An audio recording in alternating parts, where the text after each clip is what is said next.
электромагниттер жанагы тобунун супервайзери болгон CES дейт го, осы компанияда жауаптымын.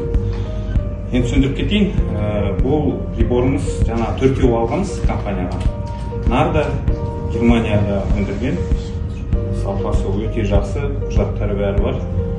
Бұны өлшейтін кезде біріншіден өтініш дейді ғой, қазір жаңағы Бақытжан айтатындай айтып кетіп қой. Өтініштің жалобы жаңа түседі да, бізге директ бар, инспекция бар, CES бар, сол жаққа келеді да, тексеріс ашады. Тексерісті ашатын кезде 10 микроваттқа дейін ПТУ дейді ғой, предельно допустимый уровень. Оған дейін енді рұқсат бар. Егер одан асып кетсе, онда нарушение, бұған енді штраф жазып береді госорган, мемлекеттік орган. Бұны біз жаңа микроволновкаға енді қосайын.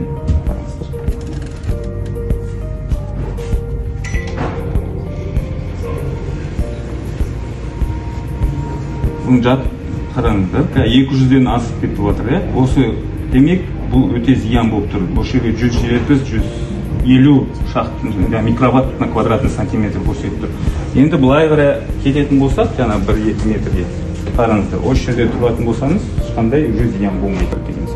Демек, микроволновканы қолданатын кезде ашықтығы жаңа 2 метрде тұрсаңыз, сол пайдалы болады. Адамға зиян болмайды. Осы жаққа жақындаған кезде, осы жерде тұратын болсаңыз, қараңыздар. 150 микроваттқа көтеріп кетеді. Бұл квартираға барады.